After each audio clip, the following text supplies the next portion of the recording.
What's happening, party people? Welcome to my Throwback Thursday remix edition of the timing belt job that people do on these P80 cars.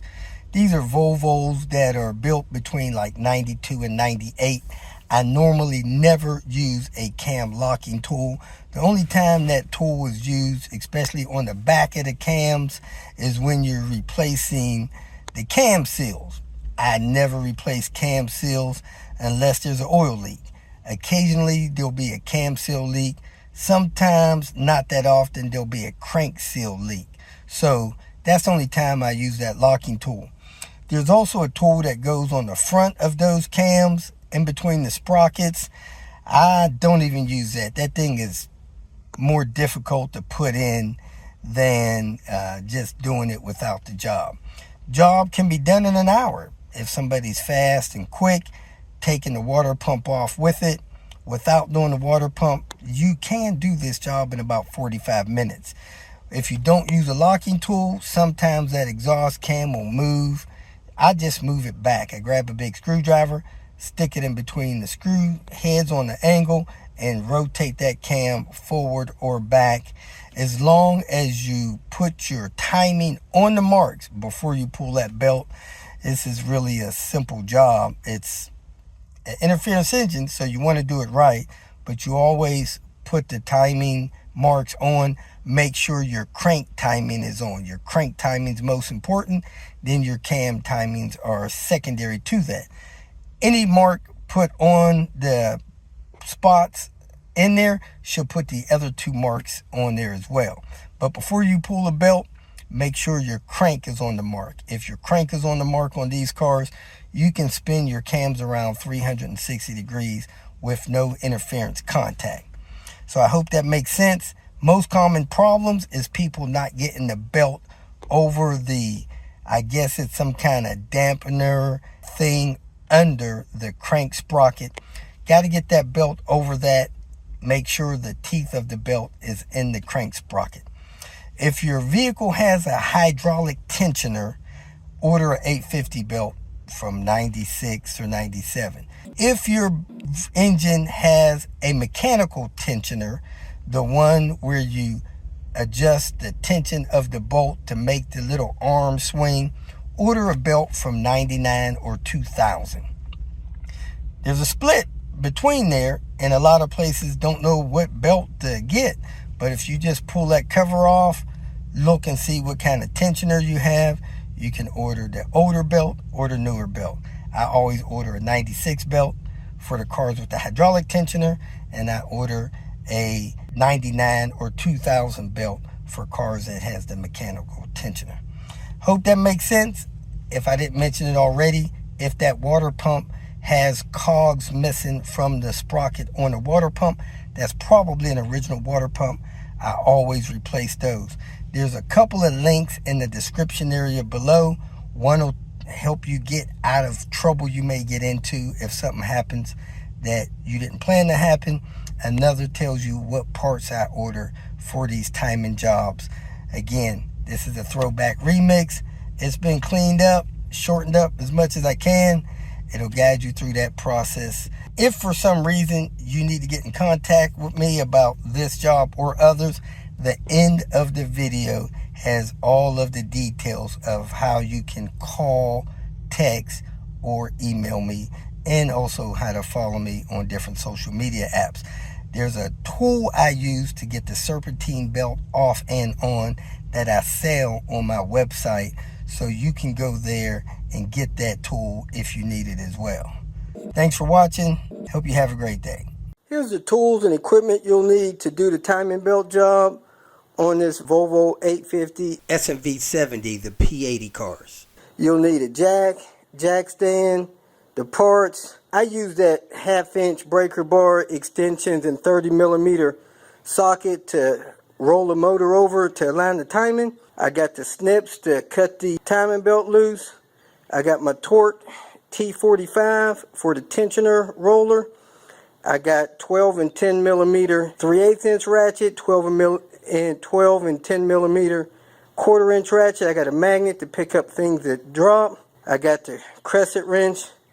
I got an 18 or 19 millimeter box end wrench, have a little breaker bar, and I got my anti-seize. Then I got a T25 and a T30 torque hand screwdriver. So those are all the tools you should need. Oh, I forgot to mention my serpentine belt, little yellow tool and pin there. Before I jack the car up, the opposite side, you want to put a piece of wood to set the wheel so hopefully it don't roll. Something bigger would be better. I set the parking brake. I pulled the parking brake slowly. The parking brake system on these cars are a little sensitive, so you don't want to jerk that cable around. You don't want to break it. I've already broke those lug nuts loose, and I jacked the car up slowly. So when you jack the car up, the front and the back tire will come off the ground.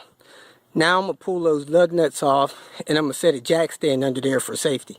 Lowered the jack on the jack stand. That's where I position the jack stand. Normally these hoods open up at about a 45-50 degree angle. If you want to get the hood up a little higher, what you want to do is come in here, flip these tabs down on both sides, one on this side, one on the other side, and then you can raise the hood up to a 90 degree angle. I'm not going to go up that high because I don't want to hit the garage door, but it does give me some more space to work in the motor without bumping my head. Next thing you want to do is get the coolant bottle out of the way. The coolant bottle has a little latch right there. Lift the bottle up and out of the way, and it has a little wire connection on the bottom of the bottle for the low light sensor. You have to disconnect that. The next thing I'm going to do is take the serpentine belt off. So I'm going to grab my tool right here, slide it in this square in the serpentine belt pulley. Fits right in there like that. Then I'm going to have this thing ready to slide in. When I take the tension off of it, I'm going to slide it through the pulley and lock the pulley back and release. You can use an 18 or 19 millimeter box end wrench on that. As you can see, the tensioner is pulled back and locked in a release position. Now I'm going to take the belt off. Now you want to make a special note of how these belts route on there. They take a big turn down there at the idler pulley and circle up around the alternator. A lot of people forget to make that loop, but you need to make sure you get that belt back on right. And the easiest place to get it off is just to push it off of that idler pulley down there, which is right here, is the idler pulley. So pull it off of that, and that's the last place you want to put it on when you put it back on. And take the belt off, and then take the two bolts out of this pulley. You got one 12 millimeter bolt here and one 12 millimeter bolt down there a little bit at the bottom of the bracket. Next thing you want to do is remove the timing belt cover. If you look down here, you have a little hole there, a notch. You can feel the screw for the timing belt cover. It's either a 10 millimeter or 12 millimeter. Normally it's a 12, but I think on this car it's a 10. So I'm going to go ahead and take this front timing belt cover off. This is the bolt to the timing belt cover. Once you get that bolt loose, set it aside. This cover just lifts right off. You grab it with two hands normally and pull it up out of the way that way. Now once the timing belt cover is off, you want to look down in there as far as you can to see if you see any coolant. If you see any coolant down there, you need to stop and get your water pump if you don't have one already. If you see a water pump like this that has cogs missing from the sprocket, it is likely an original water pump, and you do not want a water pump that's over 25 years old in your timing path. So go ahead and replace it. Like I said, I normally change water pumps every other change. Now that the serpentine belt pulley's out of the way, I'm going to go ahead and line up the timing. I got a notch right here. I got a notch right here. And then I got to find the timing marks, the notches on the cams. I see one way over here. So this motor's got to be cranked clockwise over to align the timing. And to align the timing, I have to peel this splash panel back. So I'm going to take this little hand screw loose here. Set that down out of the way. Then I peel this back and I have access to my crank bolt. And I'm going to put a socket on that crank bolt and turn that thing clockwise until my time is lined up. I got my 30mm socket and some half-inch extensions out here on this crank bolt. I'm going to go ahead and turn it clockwise until I get the timing marks lined up. Then I'll show you the lined up timing marks. This area open, it's a good time to check some of your suspension parts and that front motor mount. As you can see, that motor mount looks pretty new and it's not sagging, it's in good shape. You can check your brake lines.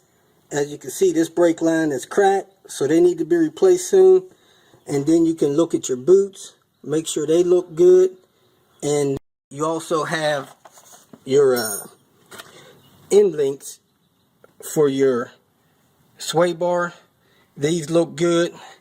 And then the boots on the control rod ends look good as well. And you can shake the wheel around to see if the control arm is any good. And you can look down there to see if you see any damage on the ball joint connection there. Also, you can see the brake pads, and as you see on this one, it has real good meat on the brake pads, so that should be fine for a while.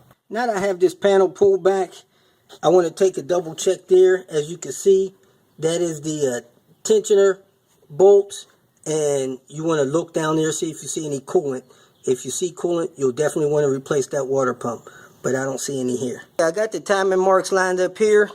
As you can see, there's a notch in that cam. It's lined up with the notch in the cover.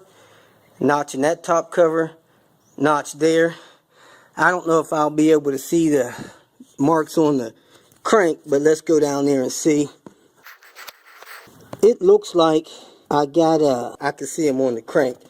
I got 2 notches on top of the crank, and I got the mark on the oil pump in between them. So you got a good view of the mark on the oil pump, and then the 2 marks on the crank, and the oil pump is pointing between them.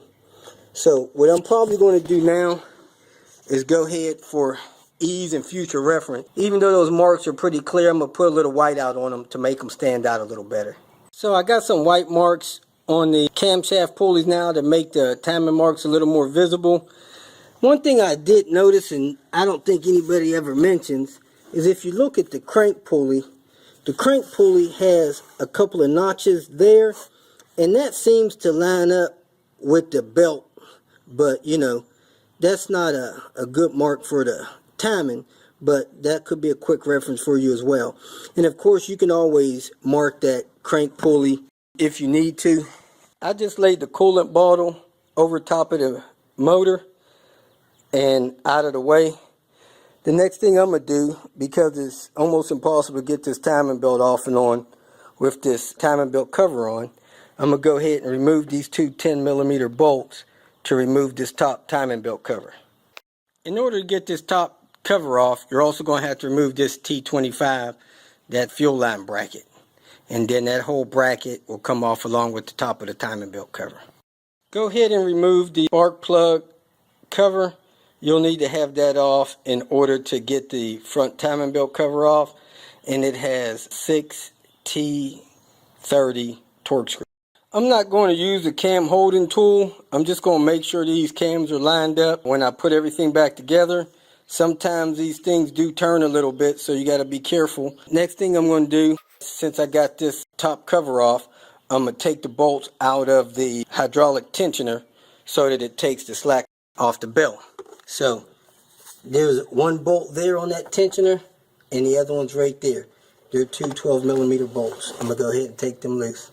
Next thing you need to do, it's a little bit hard to reach, but if you look to the forward side of your crank, you got this 10mm bolt here, 10mm bolt there, and those bolts cover the bottom of the timing belt and the dampener down there, and that cover has to be removed. So get a small 1/4 inch 10mm ratchet or box and wrench and get those 2 bolts out and pull that cover down.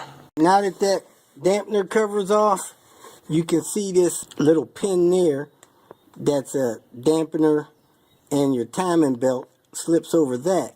And there's not much room to slide the timing belt past this thing to get it on the crank. So some people pull a harmonic balancer. I do not. Now I got the tensioner off, the dampener cover off. I'm going to go ahead and cut the timing belt and pull the timing belt out. I cut the timing belt off. So now I'm just going to gently jerk it and let it bounce over the cam.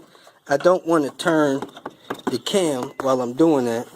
So I'm just going to feed it down through there until it comes all the way out from under the cam. You can see the tensioner roller there.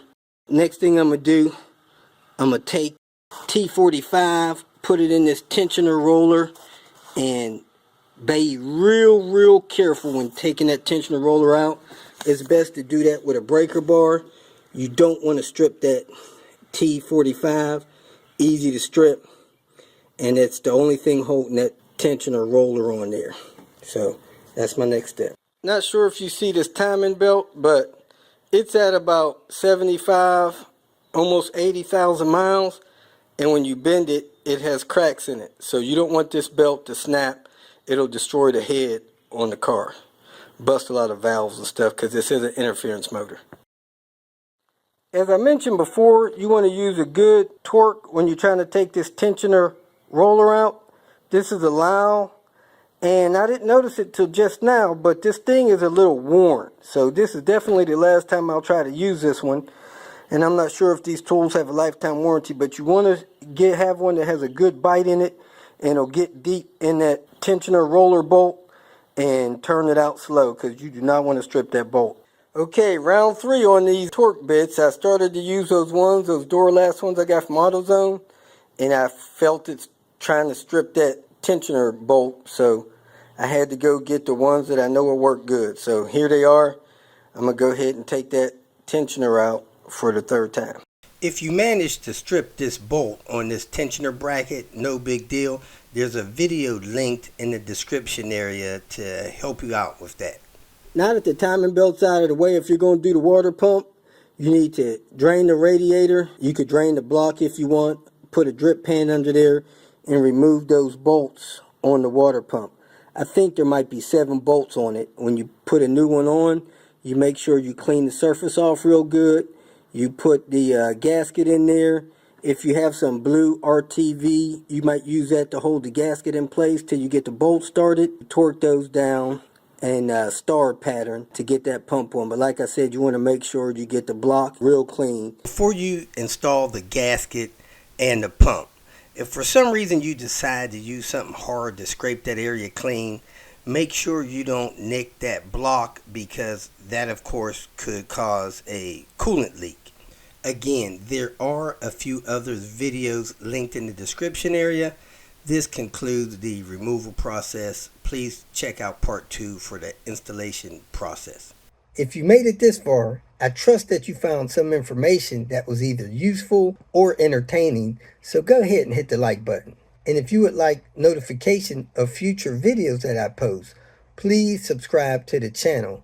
I appreciate your support. You can follow me on other social media apps by looking for @RobertDIY. Some form of that should bring up the other channels that I have on places like Twitter, Facebook, Instagram, and so forth. If for some reason you need some more personal help, go to my website at robertdiy.com and use the phone number that I have posted there to send me a text message, or you can email me. If you have questions or comments, please make a comment below. And if you'd like to make some kind of financial contribution to what I got going on here, go to my channel and hit the more link at the end of the introduction statement, and it'll show you different ways that you can support me financially. Again, thanks for watching. I hope you have a great day.